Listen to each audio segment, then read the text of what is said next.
Hello and welcome to this episode of The Rest is Entertainment Questions and Answers episode. I'm Marina Hyde. And I'm Richard Osman.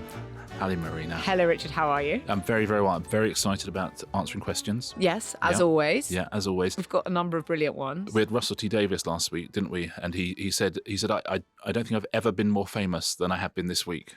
Did he say that? Did you bump into him? He was he was absolutely thrilled. We talked in my book tour thing as well. We were talking about it on the Scott Mills show on Radio 2. So it was the question that it was the most boring question we've ever had. And we have said that to you, Russell, but it has kept on giving. I thought it was interesting. I like things like that. I like fonts and colophons and all that. Yeah, I'm not changing my opinion. Yeah, okay.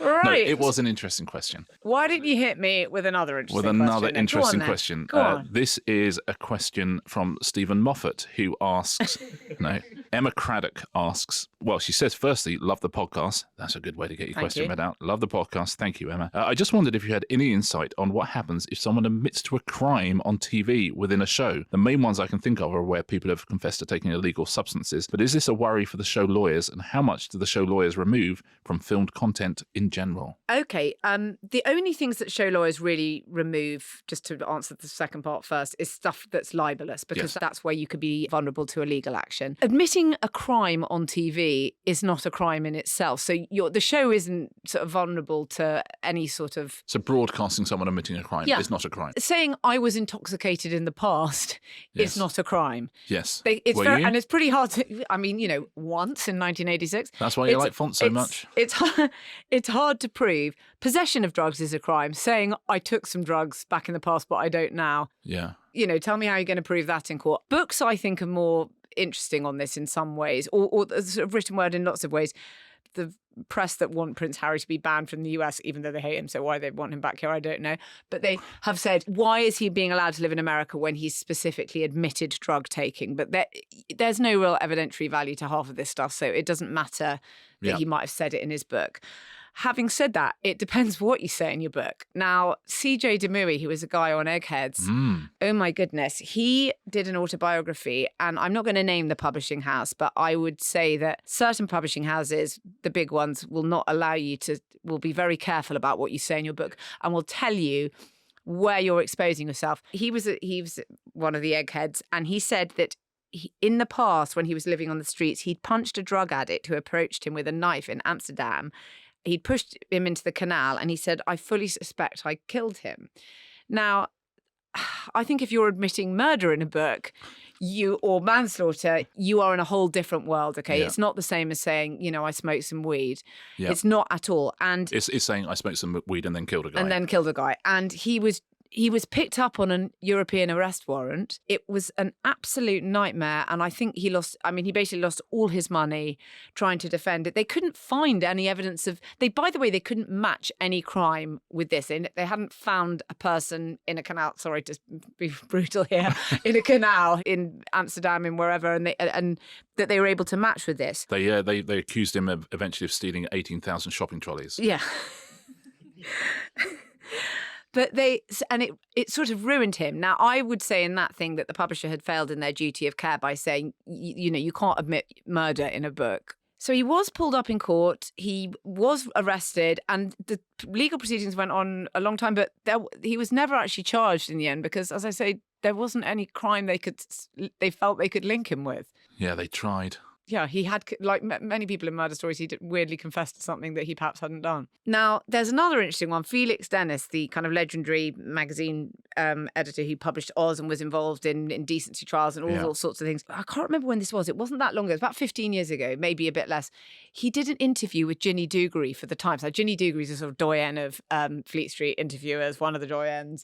And let's just say she matched him drink for drink. And I should think they'd had a few bottles, not glasses, right? And then Felix Dennis says, I once killed a man. Hey. And I pushed him over a cliff because he was abusing his wife. And then he says, weren't hard. Anyway, and she says, are you sure you want to be telling me this? He says, oh, yes, I don't care. People should know this about me, that you can't, if you harm one of mine, then I'll do this to you. Anyway, the next morning, writes to her, says, you should forget one particular episode I recounted to you after the third or fourth bottle in the conservatory. which is the title of my autobiography. And so it's a load of hogwash. I was drunk. I withdraw it unconditionally. It's a bit of a weird thing. I mean, as I say, I have been drunk on occasion myself, but I've never actually suggested. So where did this come out? Was it in the article in the end? Did she put it in? She then still thought, well, I did give you the chance. Well, you can't retrospectively make quotes off the record. Now, this is a whole area of ethics or whatever. I also slightly feel that if you've given the person the chance to sort of retract it in the moment. Anyway, this... Then, of course, Warwickshire police have to say, yeah, we're trying to look into this. You know, there's obviously no one's got a body. Yeah, there are no cliffs in Warwickshire. Yeah, they're like, he lives in Warwickshire now. Yeah, there are no cliffs. He lives in Warwickshire now, but it says in the article he lives in LA, as in, this is one for the LA, you know, he lived in America. I think this is one for another one of their police forces. This is one for Colombo, not Morse. The agency or local law enforcement. I don't know, I've just got this off television, but it's not one for us. So if you admit to serious crimes like that, then there is a duty. And by the way, some member of the public, the police will always say, yeah, we can't investigate unless we had a complaint, meaning I'm not investigating something that someone told someone after 4 bottles of wine in a conservatory, right? But if there is a complaint, which there will always be a member of the public will make a complaint as a sort of do-gooder / sticky beak. Yeah, you can't push anyone off a cliff without someone sticking their nose Christ. In. Well done. The entirely humorless British public, someone will make a complaint. So it depends on the nature, Emma, of the crime which is being admitted. But like, as I say, intoxication, so what? Nobody cares and no one's going to investigate it. Yeah, and if you have a situation, if you're on the Jeremy Kyle show or something like that, if someone does admit to something, then, you know, you discuss it with them afterwards and, you know, do you put it on, do you not put it on? So, you know, you can certainly get in trouble if you say something. But by and large, if you were, murder, you would have an issue. Try not to admit murdering someone on a telly show or in an autobiography. It's Listen, I've been TV 15 years, never done it once. So, listen. Ultimately, you are a professional. Yeah, exactly. You can see sometimes why people do say these things in books, but should be persuaded out of them, is because what people are always thinking of when they've got a book coming out is what is going to be gutted out of this book and become a news story, which will be free publicity for my book. And I mean, if you say you murdered someone in Amsterdam, that will probably be lifted. So, although that wasn't even a bestseller in the end. So unfortunately, just the arrest and not the bestseller list, which is a bad combination. You do everything you can. If you're going to be arrested, at least be arrested at like number 4 on the non-fiction hardbacks. Speaking of quizzes, this is definitely for you. The Chase. Dan Cordick says, watching The Chase, I always wonder, what is the incentive for the chasers? Do they get a bonus if they win and prevent people from winning money? It seems especially egregious when they go hard against celebrities for charity editions. Yeah, it's that. Do you know what? It's a really good question. It's something you think about a lot when you're putting a show together. So there's been all sorts of shows where, you know, you have to take on celebrities or things like that. And by and large, you say, well, no, I can't do that because it's not, I mean, I want someone to win. And so that would be the big issue with The Chase and Eggheads as well. God, Eggheads has got a lot of publicity this time, hasn't it? Honestly, you pretend you kill a guy and suddenly you're all over the podcast. So you have this situation where you think, okay, I love the format. The format is you come up against the very best quizzes. But me as a contestant, obviously what I want to do is beat these quizzes. But yes, there is no incentive for those quizzes. Psychologically, there's no incentive because either that person comes and wins some money or they don't, or you do really well and they don't win any money. So it's sort of, what you're doing is sort of mean. But what The Chase and the Eggheads both do is they use quiz as a sport in exactly the same way you would have with gladiators, which is say, look, you're a great quizzer, but you come along here and this is like the ultimate challenge you can have in your quizzing. This is like, you know, going to the World Cup or something like that. So you come along, if you're amazing, you're going to win some money, but we have got a brick wall in front of you. So the chasers, all their incentive is to show that they are the very, very best. And right from the beginning, you give them a slight sort of meanness, like you might do with the gladiators as well. But it's a really interesting, neat little just psychological ploy, which doesn't say, here's some smart asses and they're going to stop you winning some money. It's saying, here is your opportunity to test yourself against the very, very, very best. You're at Top Gun now. Exactly. This is Miramar. Almost certainly going to lose. Because, you know, they are the very, very best. But if you can win, oh my goodness. And so that show, The Chase and Gladiators, is you are probably going to lose, but what if you won? Wouldn't that be amazing? And that's exactly what they've done with The Chase. So firstly, they have quizzes who genuinely are brilliant. They give them a slight kind of mean age occasionally. But the job is we have to do every single thing we can to beat you. There's no point coming on the show if those people are not doing absolutely everything they can. So it's just one of those neat little psychological kind of screws that you turn when you're developing a show, that turns it from some mean people stopping you winning money to some incredible people who, oh my God, it's just the slightest glimpse of a possibility that you might win money. So Gladiators are the same as Eggheads and The Chase in that. And, they're brilliant quizzes, genuinely. They're absolutely at the top of their game, and there's world quiz championships, and people like Paul Sinner are always right at the top of that game. I think there's a great website that I was looking at that has there's an amazing guy called Daniel Hurst who does all the House of Games stats for every single show that's ever been on, every prize, and there's this website that does exactly the same for The Chase, which is onequestionshootout.xyz, and it's got stats for every single chaser, how well they've done, the money that's been won against them. The absolute top chaser of all, with a 79.6% win record, Anne Hegarty, the governess. Yeah. Would you have predicted that? I would have predicted that, but I would have been very unclear further down, I must say. Well, you know what? They're all much of a muchness. Dara, the new guy, Paul, Jenny, and Anne are all. I mean, they're within 1% of each other. Sean Wallace at the bottom, but he's still winning over 70% of his of his battles. I don't massively watch The Chase, I'll be honest, because it was up against Pointless for years and years and years. So I just chose not to watch it. So now occasionally I'll turn it on, but I went about 10 years without ever seeing an episode. And they invited me on once to do and I had to play a version of it once on some panel show. I can't remember what it was, and I absolutely didn't understand the rules, and I couldn't admit that I didn't understand the rules, because like, what, you spent 10 years not watching The Chase? Come on, mate. Yeah, but I just hadn't, and so I had to really work out the rules to The Chase as I went along, and that's even for me, that was not particularly easy. That's an anxiety dream. Yes, a little bit, but it's genuinely a good question, and there isn't really an incentive other than the incentive is, like the incentive of any footballer who ever goes, any tennis player, is they have one job, and that's to quiz as well as they possibly can. And the challenge of someone else is, can I beat this brick wall? Yeah, but you don't want to watch people doing underarm serves, and you don't want any of that. So you don't tune in for that. 100% that. And the celeb one is slightly different. I think it's slightly easier to win. Yeah, like all the celeb things. It's slightly because easier. On that, it's like there is a weird sort of, because if you're a punter going on to that, it's like this is the absolute top thing you could possibly do. Whereas celebs, sometimes it's just people, they ring around and say who will come on, and people are like, oh, I don't mind, and they go, yeah, I could win some money for charity. And go, why are these people trying to stop me winning money? This is ridiculous. So that's slightly different. I always find it a tiny bit more awkward, but it's such a brilliantly run show, that, and a great format that they've got those characters so perfectly honed that I kind of get it. And that's the lovely thing they do on Eggheads, the way they really get over it on Eggheads, which is very clever, which is they are stopping you winning the money. Of course they are. Yeah. So if you come along as a team and you play against the Eggheads, and you don't win your £1,000, but the thing is, they are not stopping the money being won, because on Eggheads the money just goes on to the next show. And the beauty of that show, because you can't really give away very much money on BBC, and you certainly can't give away much money on BBC Daytime, it's on 5 now, of course, is they're so good that they can win 35 shows in a row, and suddenly you've got a team playing for £36,000, which is very, very exciting. But so they're not actually stopping anyone. They're stopping specific people winning money, but they are not keeping any money. The money is going to go out, but to a team who've really earned it and really deserved it. A question for you, Marina, from Jack. No surname, so it could be something. It could be related to Craddock and Cordock. We don't know. It might be Jack Cannock.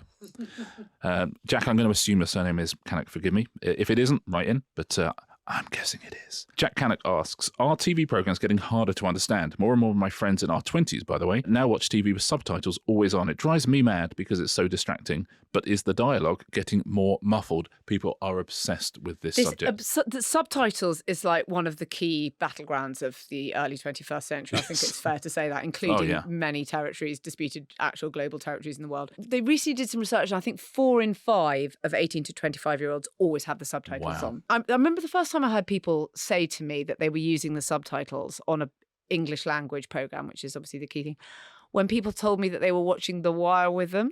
Now, I had a number of views about that at the time, which I probably won't share it on the podcast, but you can be sure we are now talking about lots of fluent English speakers using it, for shows that are being spoken in fluent English. Now, in families, younger people want them on all the time. My children want them on all the time. I find it so annoying. I have to beg to get them turned off. I'm like one of the last holdouts. I really, really hate it. Especially, by the way, in comedy, when you're getting the line before the person says the line. So you lose gags all the time. Totally. And it's, because people don't concentrate so much, they're looking at other screens, whatever they call it, sit back. And so now people said, oh, I don't like to miss things.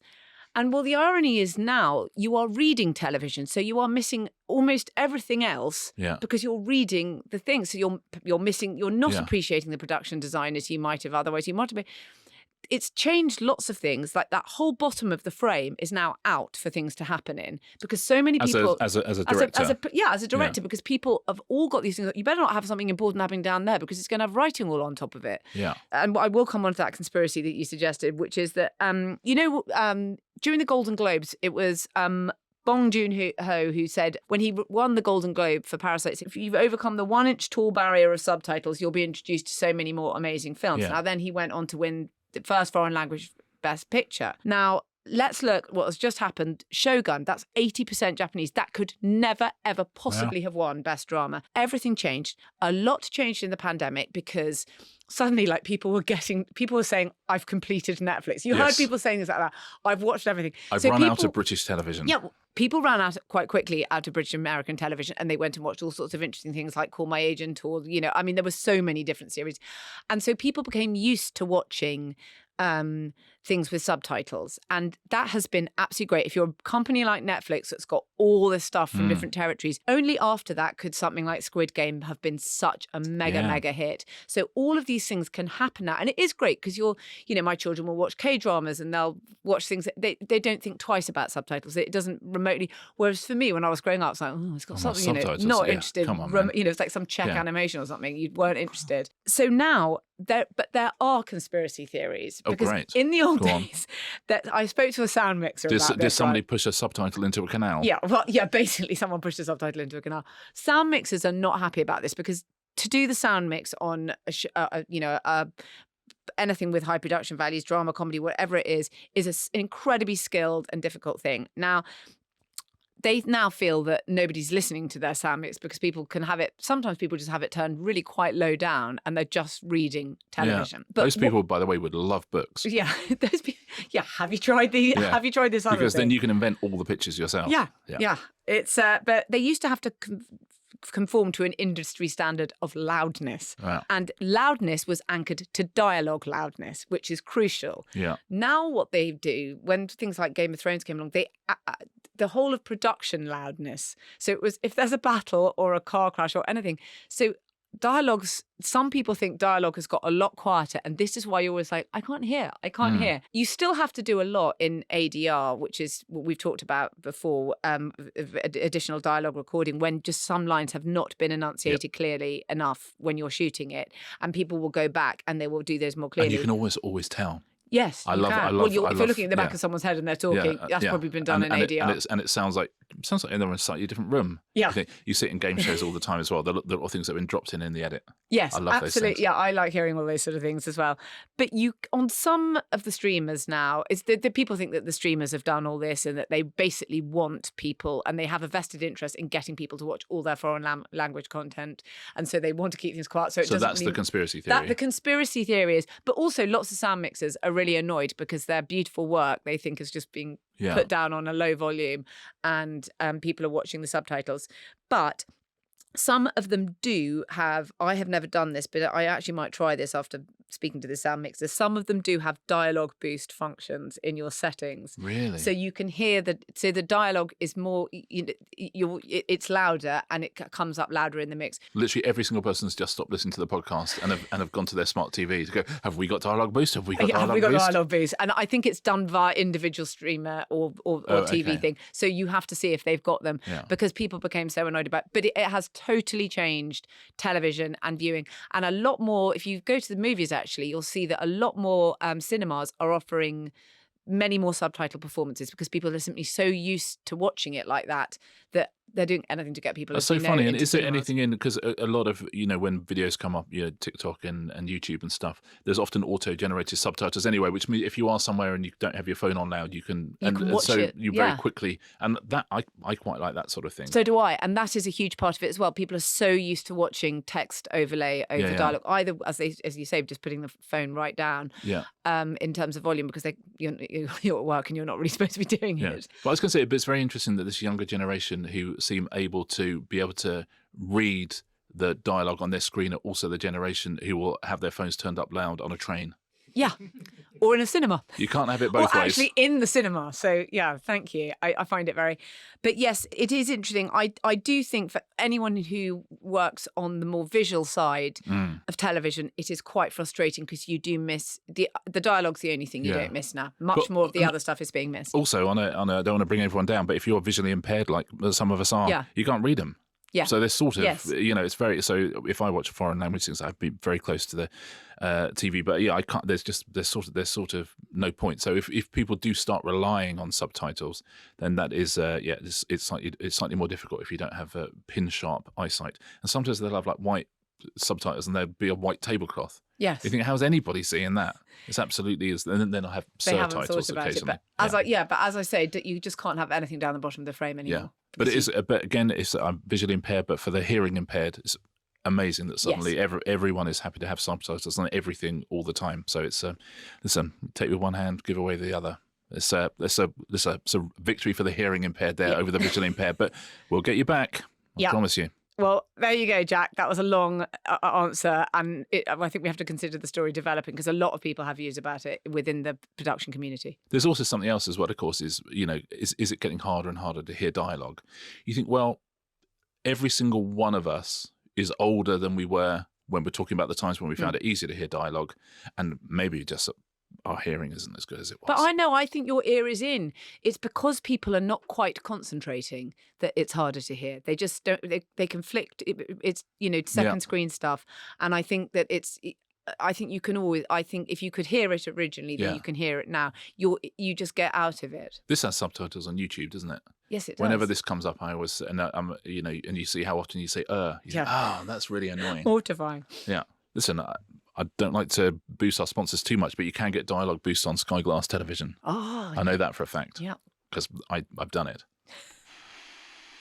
This episode is brought to you by Sky, proud partners of The Rest is Entertainment, where you can watch unmissable shows, including The Penguin, starring Academy Award nominee Colin Farrell. I know. Now, Colin Farrell was the Penguin in the Batman movie, and genuinely you wouldn't have a clue it was him. It really shows the magical power of makeup and prosthetics. Incredible performance. Now, in this story, Gotham City is in ruin, in total chaos. The Penguin, aka Oscob, is out to fill the power vacuum in the city and take control of its criminal underworld. Come on, man. Not only does it star Colin Farrell, there is a return for Kristen Milioti. Oh, I like her. Yeah, she plays Sophia Falcone, the daughter of the Penguin's former boss. You might have seen Kristen in The Wolf of Wall Street. Brilliant cast. And great world building. Tense, violent, dark, always darker and grittier. The show looks like everything we got in the Batman, and then it kicks it up a notch. Now, in this 8-part series, it goes deeper into the dark depths of Gotham's criminal underworld, and we'll get to see how it all plays out. The Penguin, on Sky from the 20th of September. Welcome back, everybody. Now, airport editions of books, I feel this is 100% one for you, Richard. Rebecca Mace would like to know, why do publishers produce airport editions of books? They're usually larger format, perhaps in bigger print. I don't understand why. One, they would produce a different format of a book. The usual format's fine, ! Interrobang. And two, it is bigger. Surely it's more practical to have a smaller, lightweight edition when you're travelling. Good questions, good observations. And it's a red herring that they are in airports at all, really. They're not really airport editions. Every time you do a hardback, so we release books first in the hardback in the UK, but across the Commonwealth, a lot of those territories do not have a culture of having hardbacks. In Ireland, for example, you go and they won't have hardbacks, so they have what's called trade paperbacks, which is before the smaller paperback comes out, a slightly bigger, chunkier, more impressive looking book comes out, which has a soft cover. It's the size of a hardback, but it has a soft cover, and it's called a trade paperback. And airports, because of the various rules on, tax and all that kind of stuff, are able to stock those things, and so they do. And so they're great because of airport exclusives, and you don't have a hardback. So you get a book that's just come out. You don't have to have the hardback. So I always feel quite excited when I go to an airport and they do the trade paperback. But yeah, so it's simply the edition they get in lots of other Commonwealth countries, essentially, which you can buy at the airport and you can't buy anywhere else. We talk, so we'll have the hardback and then our paperback will be out. So mine hardback is out in September, paperback out in May. But if you're in Ireland, the trade paperback is out in September, and then the paperback again is out maybe a little earlier than May. But it's an edition that they get in the rest of the world, so it's not like exclusively made for the airports, but they are the only people who can stock it in the UK, and so it is an exclusive.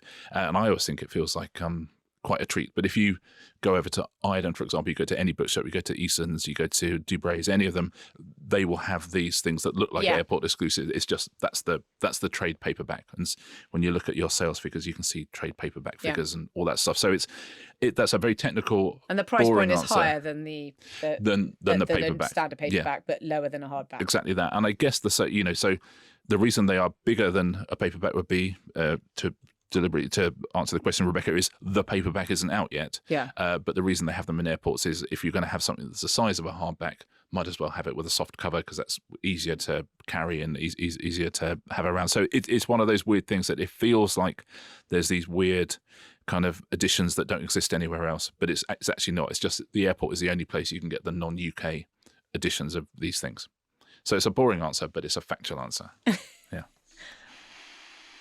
A question for you, Marina, from Christy John. Possibly John Christie, but it says Christy John here.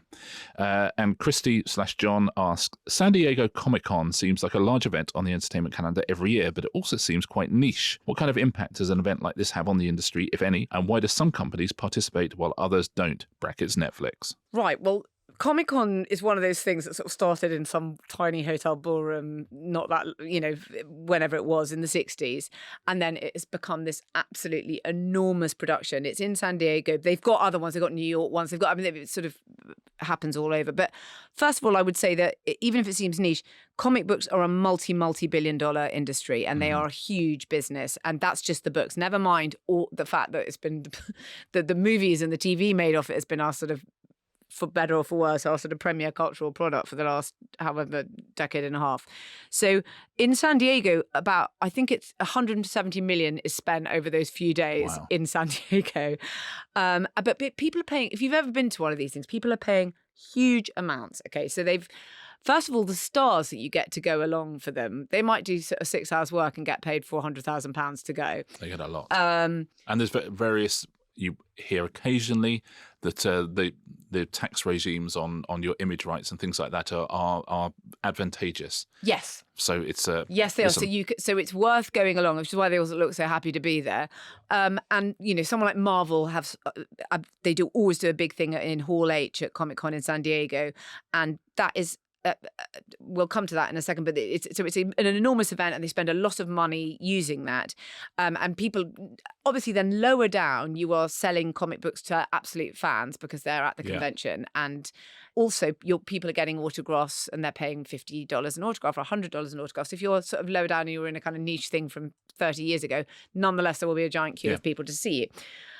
And another part of it is that the costume, I always think that the thing that is the most amazing is the costumes. The cosplay is absolutely amazing. And people have laughed about this over the years and said, wow, the actual entertainment is the cosplay, and those people are paying to attend. You get the entertainment to pay to be there, right? So that's amazing.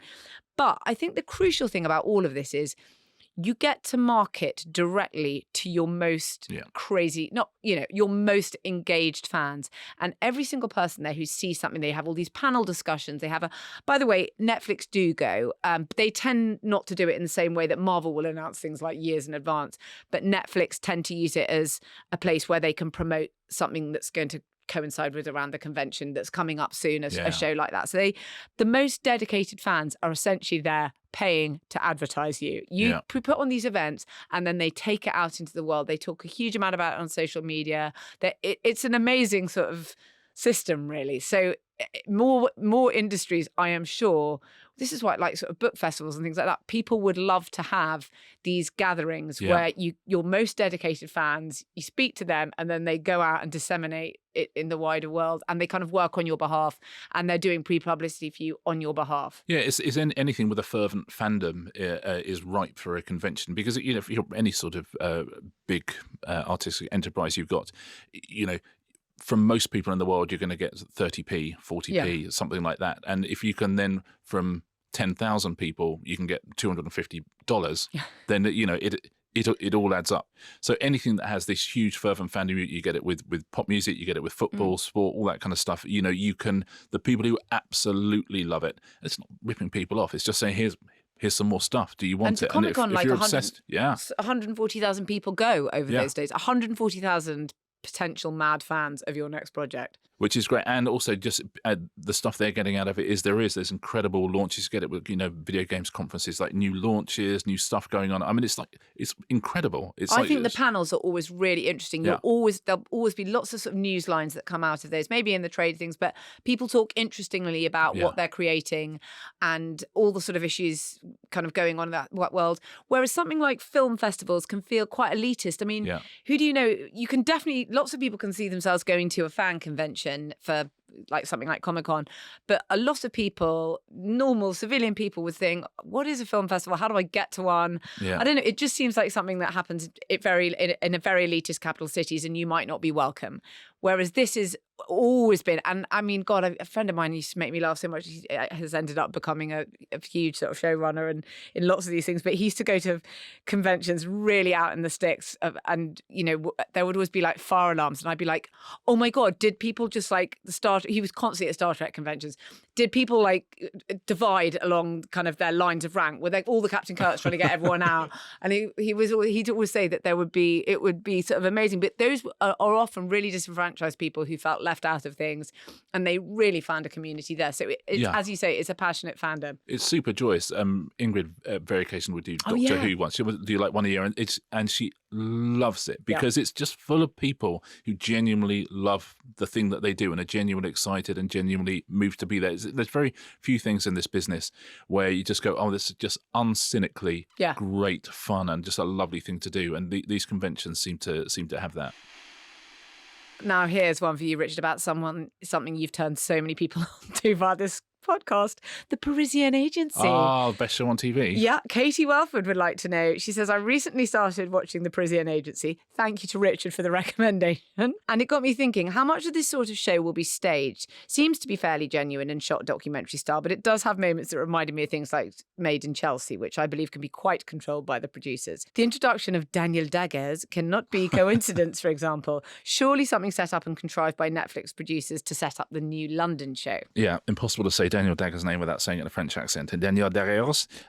Well, Parisian Agency. So it's interesting. There's lots of these shows that are behind the scenes at companies and stuff like that. The reason I love Parisian Agency, it is probably the least contrived of all of them. You're seeing great houses. I have a belief in the relationship of the brothers, and there's always bits and bobs where they're deciding whether they want to go to New York or not, and they go, I don't know whether to tell my brother or not, and you think you've had this must have had this conversation. Come on, man. But it seems to have the least artifice of all of those, because if you watch, so Daniel Daggers is a British real estate agent, and towards the end of one of the seasons of Parisian Agency, all the talk is Daniel Daggers is coming out, and if we can get in with Daniel Daggers, it helps us into the London market, and so he becomes like this big character. And of course, these people are running a big real estate agency.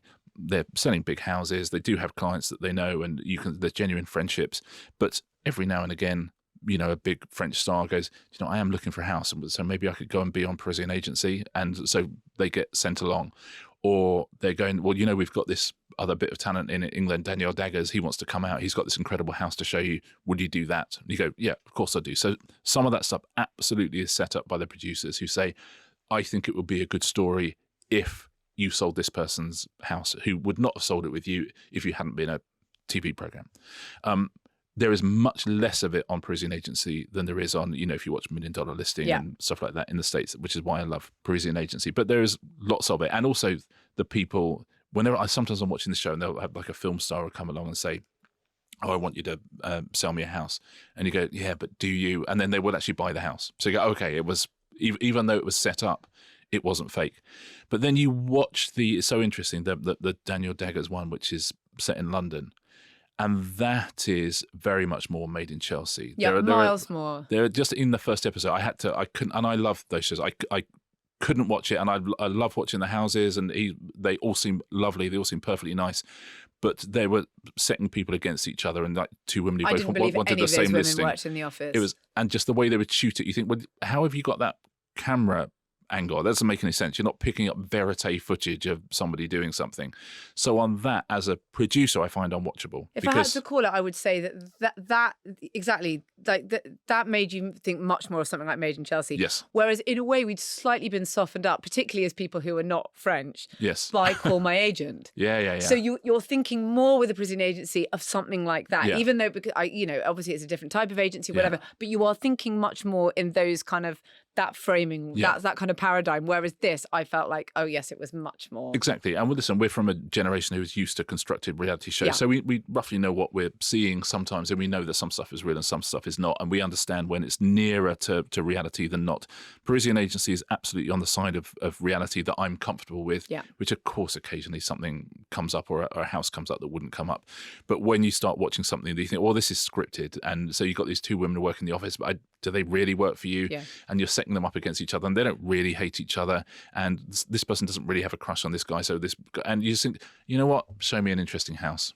Show me an interesting house and tell me about your actual life. Either that or tell me if those three French guys aren't actually brothers. In which case, oh my God, that would that would be the end of everything. That would kill me. I mean, what a family. Amazing. Yeah, the brothers and the dad, and I mean, there's all bits and bobs with the mum and dad keep moving to Brazil and then moving back. You think, come on, guys, make your mind up. But you have to have like an end of series cliffhanger, don't you? But do one of the brothers moves to Barcelona, and he moves to Barcelona, and one of them, Valentin, wants to move it to New York, and he really wants to go to New York. God bless him. So they take the reality of the situation. But if you haven't watched Parisian Agency, watch from the start.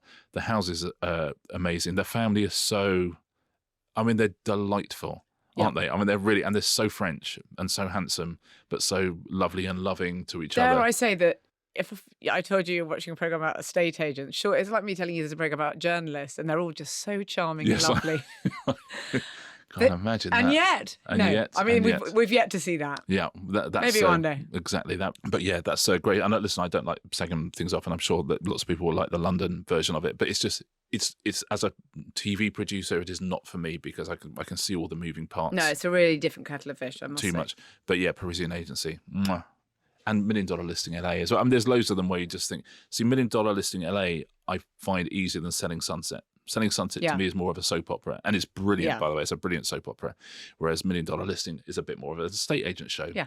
I like my estate agent shows a bit more Homes Under the Hammer than Selling Sunset. Well, with that, I think that is about us done. Yeah, some good stuff there. There was. People are being pushed into canals, French houses, lots of stuff. Quite heavy on fake murder confessions, or perhaps real ones. I just want to keep this legally open. And with that, I think I will just say I'll see you next Tuesday. See you next Tuesday, everyone.